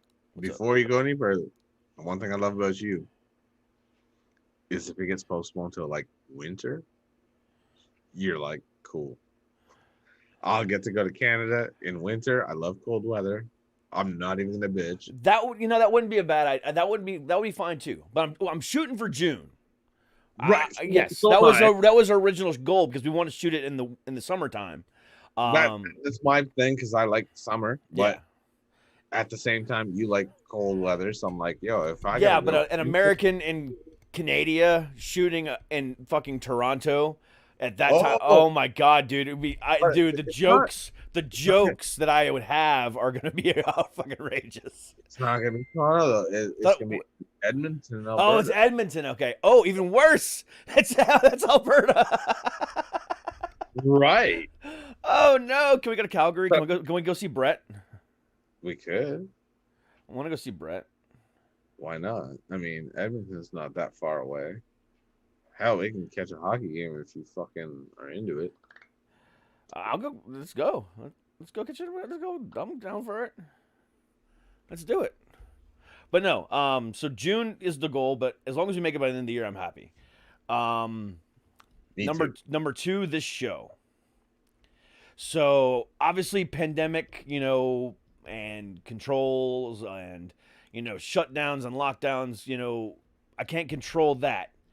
But by 1 year today, so by January, so I'm giving myself a full year to go accomplish this. Even though the ball is already rolling, here is the goal. By the end of the year, while the show is already pretty much self-sustaining, I want it to be even more self-sustaining. Number one, so I want the show to double in size, to where the podcast will stick around. However, it's going to go down to maybe 2 or 3 times a week versus 5, because the full-time 5-day-a-week show is going to be a live version of the show in a way that has never been done before. And I said this before, and I'm going to say it again. But because this is how it's going to be. I'm going to take the show to either a brewery or a soundstage. Still be live on YouTube because I do not want it to be anywhere else. Maybe Patreon as well. But it's not going to ever be network quality unless HBO or Showtime picks it up. Because I want this show to be exactly what it is now. You know, real, raw, uncensored, unfiltered, mental health. You know, no PR, no lists, none of that shit. I want it to then have a live band, in studio type situation, Tonight Show style. However, imagine not Seth Rogen, Joe Rogan, or Howard Stern doing the Tonight Show on HBO. You know what I'm saying? That type of raw realness, that type of show, that type of atmosphere, and that's what this show will be. So live guests in studio with an in-house band, hopefully some performing acts as well, the whole 9 yards. Completely different format, and still have the show. Have this show, maybe just like take it to noon time or whatever the case might be, and then do the other show live at 8 o'clock and do it completely different. So that is the goal for next year. And then closing out the year right around 50,000, next year 100,000. So even though that's doubling, it should be pretty easy. I'm setting it, the bar kind of low. Therefore, if I hit more than 100,000, I'll be happy with it. So 100,000 per episode next year. So that's 2 million downloads a month ish. That would be great. That would be spectacular. Now, if I can only get my fucking YouTube views up, that would be great. If only. If only. But you know what? I don't know if I talked to you about this. Maybe I did. No, I don't remember. I don't remember what I talked about this. But all right, so 2 weeks ago, I had on world famous comedian Steve Hofstetter. Okay, he's world renowned, 700,000 followers on YouTube. Millions. I think he's got over like billion views on YouTube. He's fucking crazy. Dude started a podcast, and it failed within 6 months because he couldn't get the downloads. Yeah, we actually literally it's like delved into it's just amazing how the two don't translate. It's just it's really amazing. So hopefully with what I do with this show next year and the plans I have and taking it to a live brewery in front of a live audience and blah blah blah blah, hopefully it'll help the YouTube channel. If not, it'll at least make the podcast itself, and you'll get 2 episodes a day. A little bit more exciting, but we'll see how it goes. But either way, it's gonna be fun. So that's my goal for professional goal for next year. Personal goals, I'm not gonna say those in the air. Those are mine and mine alone. Yeah, that's no one's business but yours. Yeah. And I'll tell you too, if you ask. But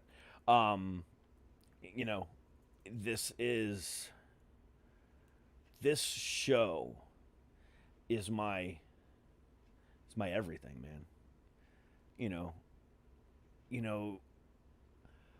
The phrase "suck it" is such a deep meaning to me. It's not, suck my dick. It's not, fuck off. It's nothing like that. No. It's people don't get that. And they don't get that. And that's fine. As the show grows, people will get to understand it. And people might see that name right now and be like, I am not listening to that. Right. And that's fine. But they will eventually listen to it and they'll get it. Right now for the 50,000, that do, thank you very much for getting it.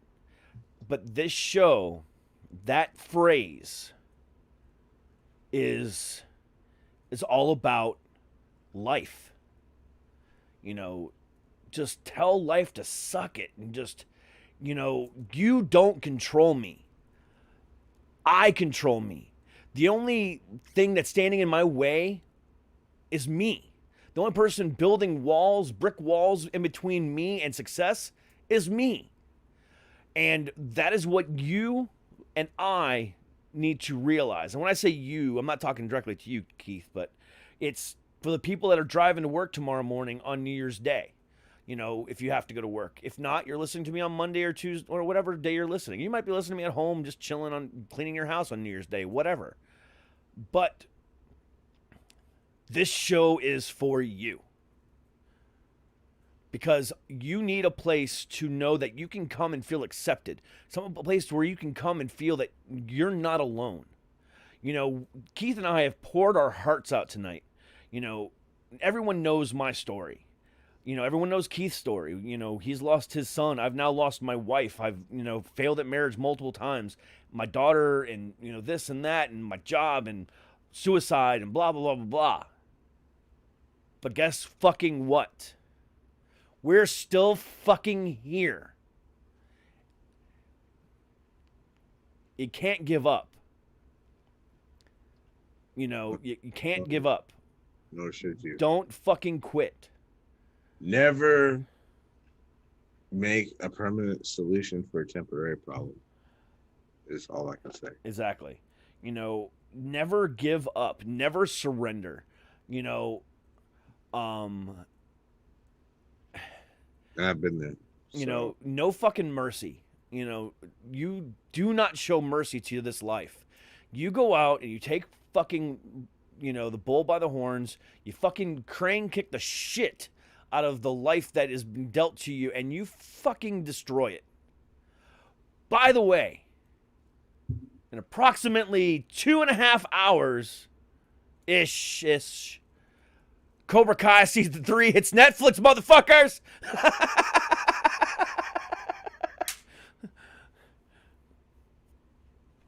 Yeah.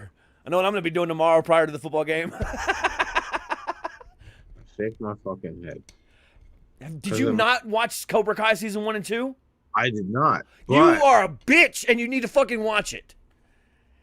I shake my head because the exact time frame you just mentioned is officially midnight for my country.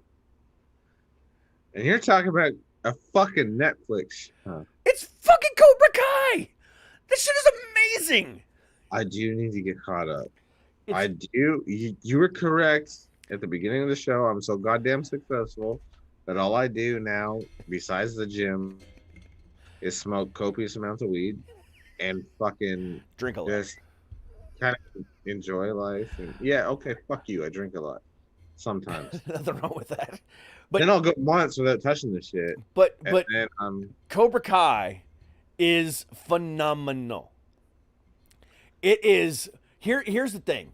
Do you remember that feeling that you got in 1980s, whatever year it was, when you first watched the first Karate Kid movie? You remember that feeling? Yeah. Okay. That feeling is brought back with every episode. It's they throw so much nostalgia at you. They throw a lot of the corny 80s references at you just to remind you, hey, we know how corny we are sometimes. But the story is so raw and real. The whole idea of the bully getting his comeuppance, but at the same time now the kid that was being bullied is now the bully is kind of what's going on now.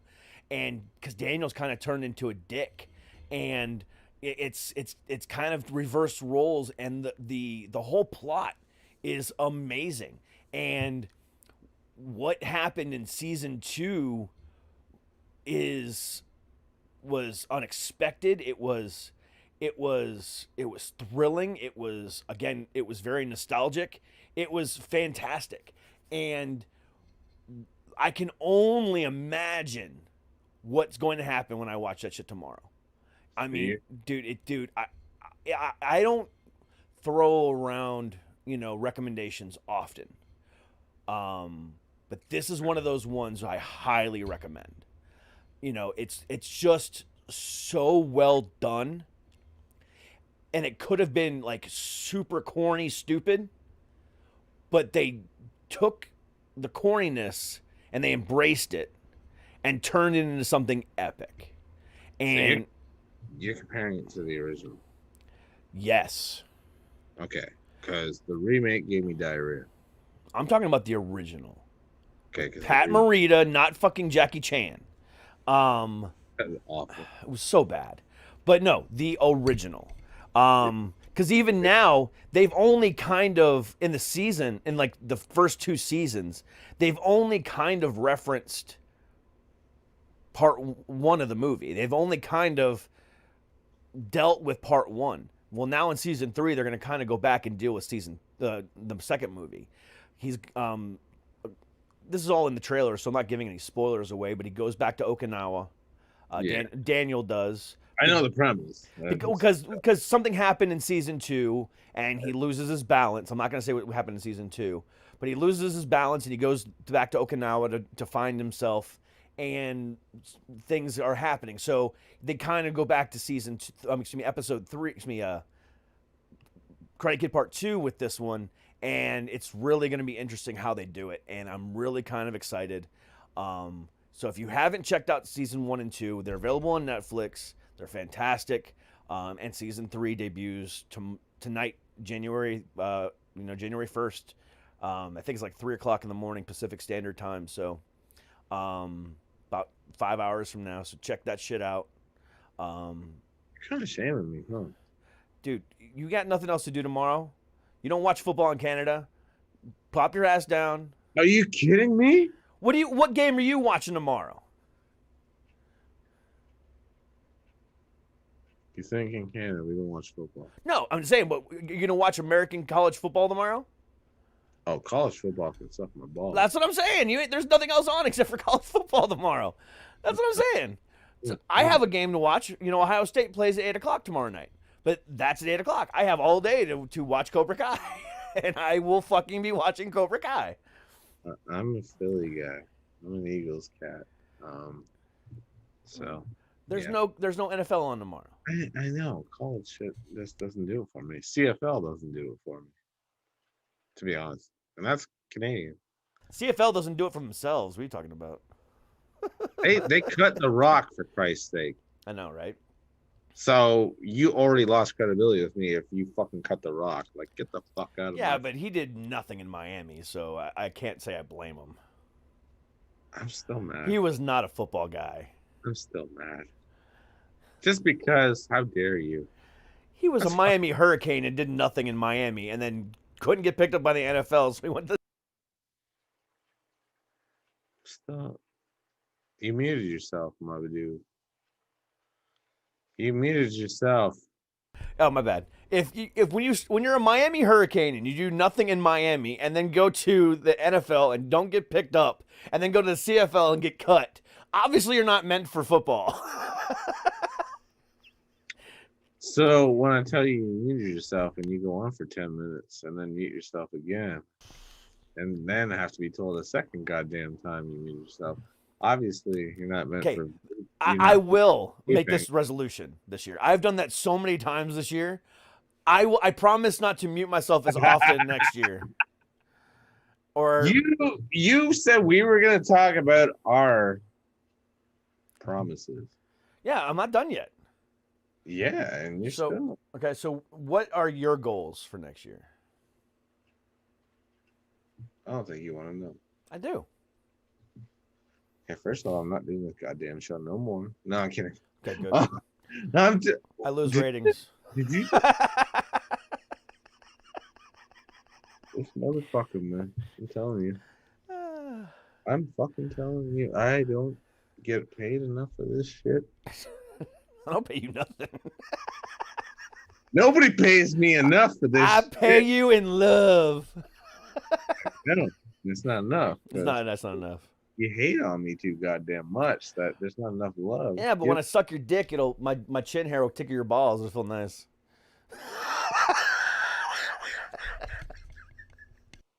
What happens on fucking set stays on Sunset.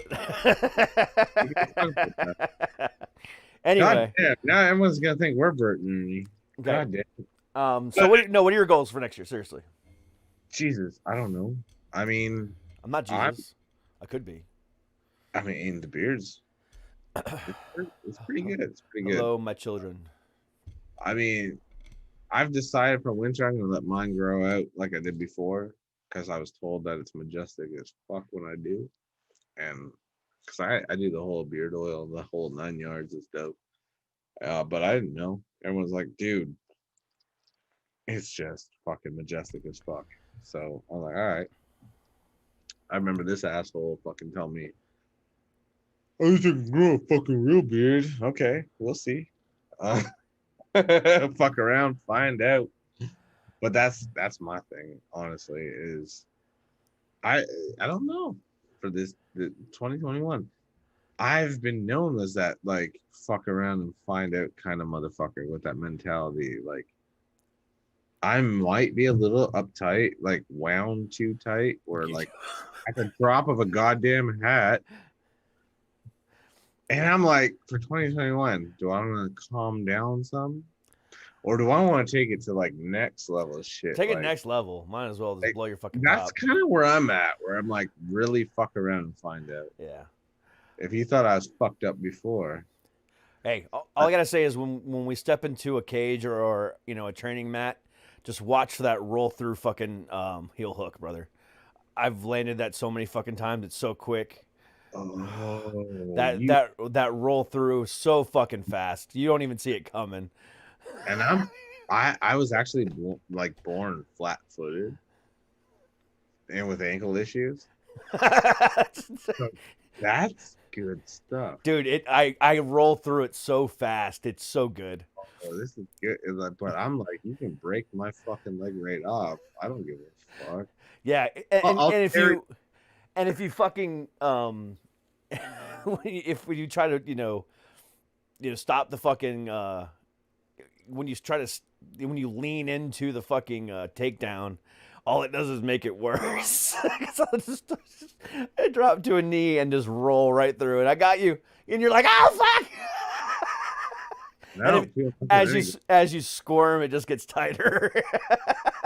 I want Terminator legs. So like do it to both fucking sides because I don't feel shit anyway. So rip one off and then fucking go for the other. I remember one time. I want like T800 legs. I remember one time. I was at a not a, it wasn't really a tournament. It was an inter-school tournament. So it was just just a fun thing to do. And I shot in, and the guy sprawled. And it was just jiu-jitsu, not MMA. And he sprawled really, really quick. And like I went for his one leg because I knew what I was gonna be doing. And like I grabbed it, and he got up to one leg, and he's hopping around, and he tries to jump through and hook me in a like a jumping fucking arm bar.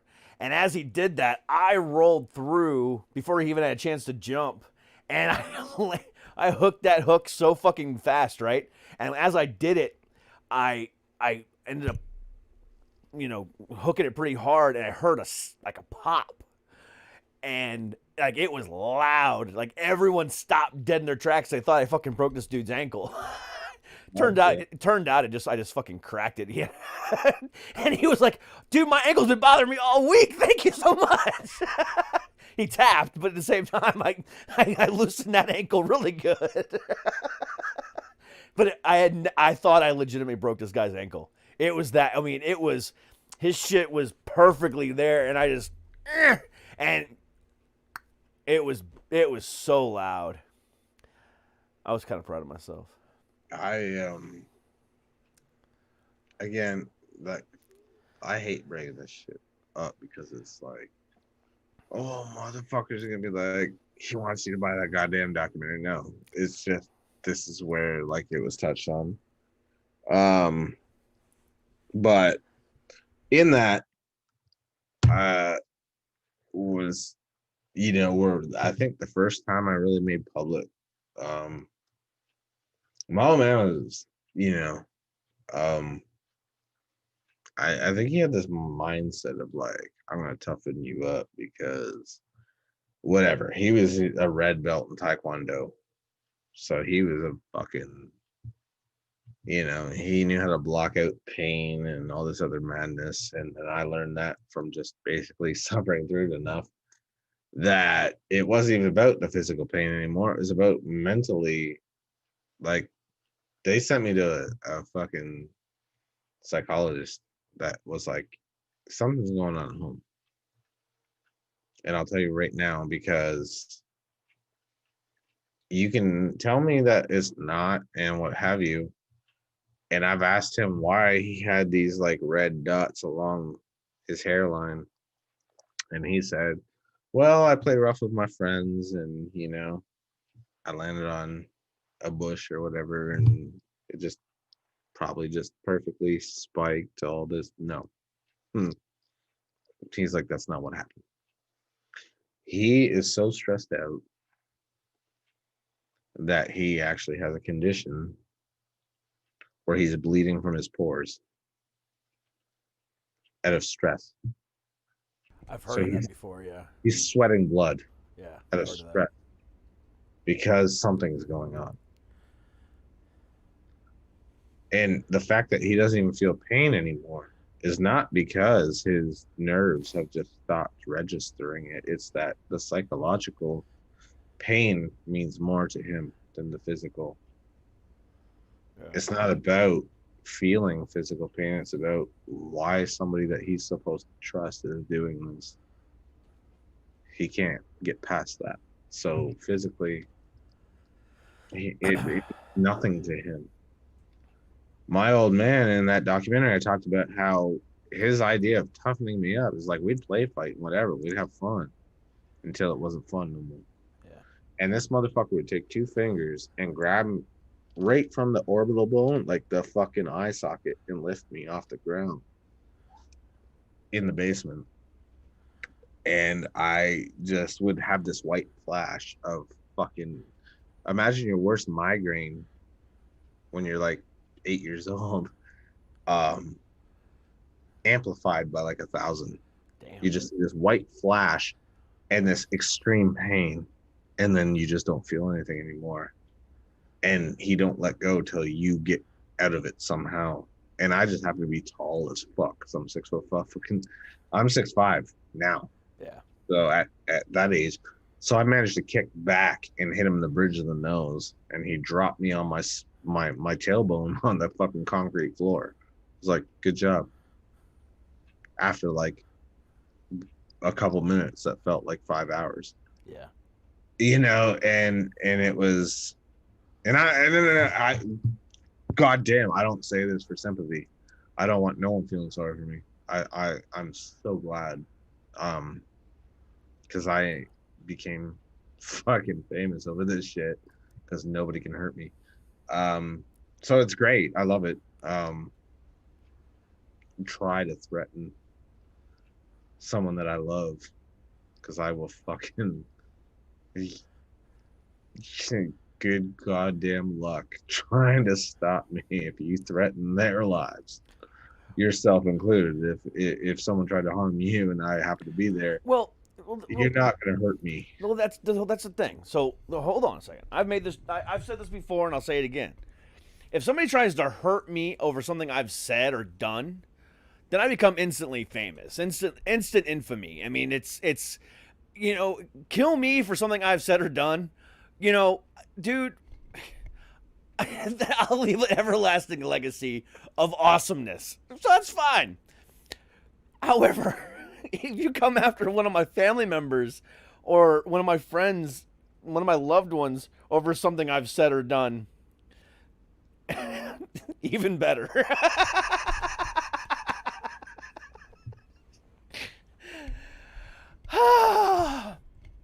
I can't have it. I know. I'm kidding.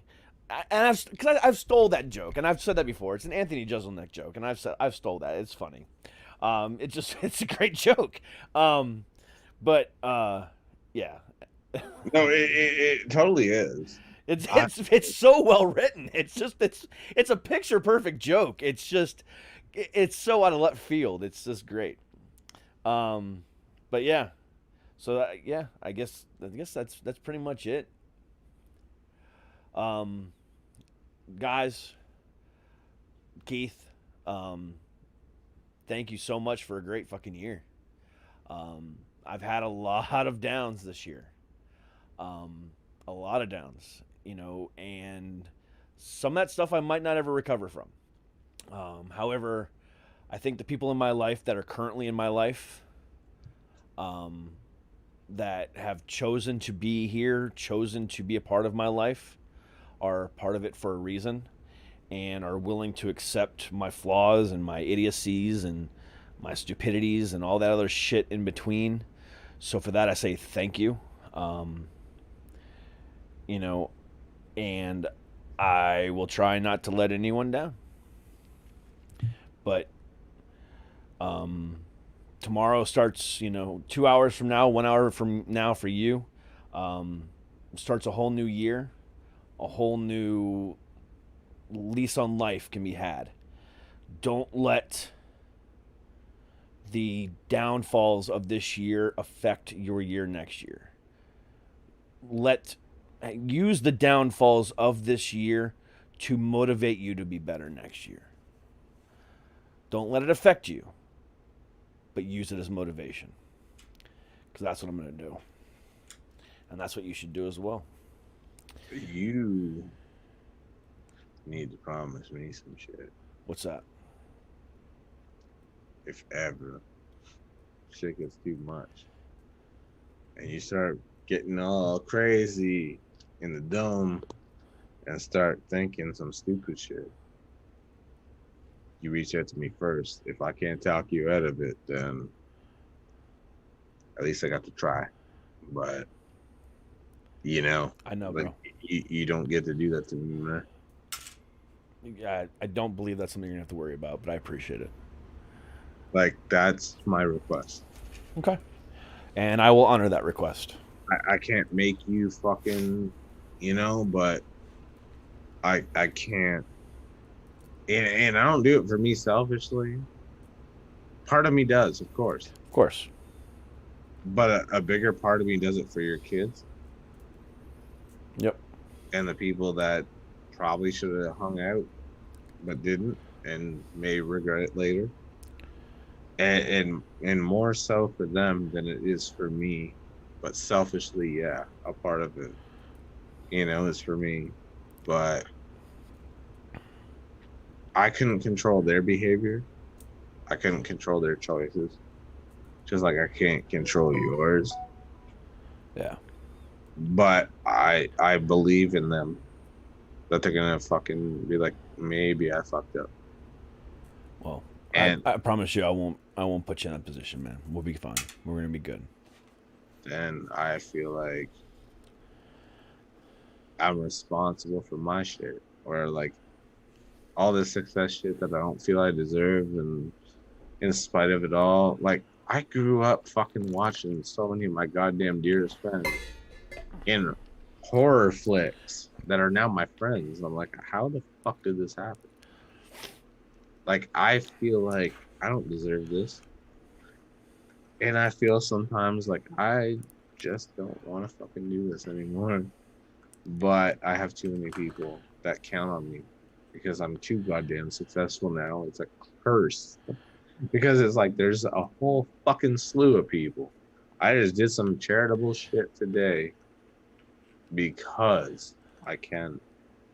And it's like one last shot at helping someone that their friend was sweet enough to reach out and be like, my friend works out in the cold and could really use some fucking hand-me-downs and whatever. And I'm like, I don't, oddly enough, as a fucking clothing company owner, and this is what agitates the fuck out of me, is that people think that my goddamn clothing company is some merch shit for my show. No, motherfucker.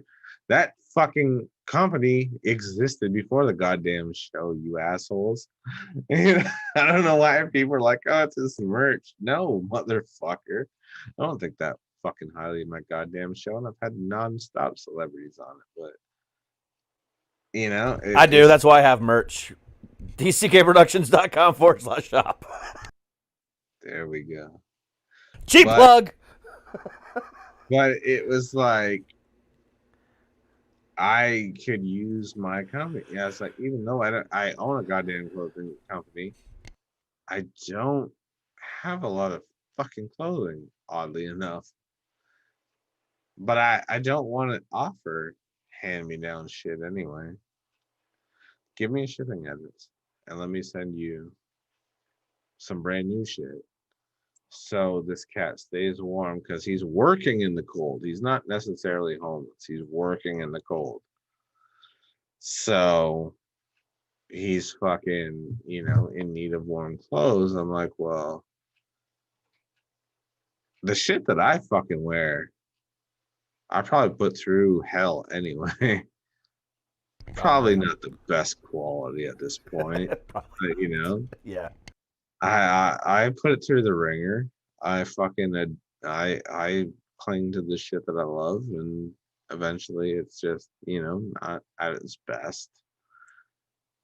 So let me out of pocket. Let me just donate some hoodies and shit from my company out of my expense. It is what it is. Don't fucking kiss the call. Thank you so much. No, shut up. No. It's not about that. Give me a fucking shipping address and let's hook this cat up. He's doing the right thing. He's trying to do his thing, and he's getting by, but barely, and it's cold out, and he doesn't have a lot of clothing, whatever. That's if you can't do that when you're successful and kind of share your blessings, what the fuck are you even doing in life? Exactly. If I felt I was so goddamn successful that I'm like, well, I don't know who this cat is. I don't want to be his goddamn friend and do his show and all this shit. And you're my brother, because someone said to me, I got you booked for this show. And I'm like, cool. That was about the only thing she ever did. That was the only thing she ever did right. Right. And we hit it off immediately. I never once was like, well, I'm not familiar with the show because I don't listen to a ton of shows. So I'm not really necessarily familiar. So therefore, what if I was like, do you know who the fuck I am, bitch? What if I had an ego and I was like, do you fucking know? Like, bitch, I'm rich. I don't need to do this shit. Like, I would have missed out on someone so goddamn special in my life. Well, I appreciate that, man. I really do. You don't get to leave. I'm going to bed. But you're not yet. When you end the show, that's cool, but don't like boo me. All right, no problem. Because somebody wants to say a few words. Not a problem. All right, guys. Well, again, thank you very much for a great year professionally. 2021 is going to be even better. This show and my guests, and especially you, Keith, have gotten me through a lot of hard times. And the hard times aren't over yet. It's not like we're going to wake up tomorrow morning and it just miraculously be over. But the fight has just begun, and I'm not about to give up now. So I will see you guys on Monday with a brand new year of shows. No show tomorrow. But I love you guys. Stay happy. Stay healthy. And as always, from the fucking Cat and I, stay fucking heavy. We'll see you guys on Monday. Happy New Year. Peace.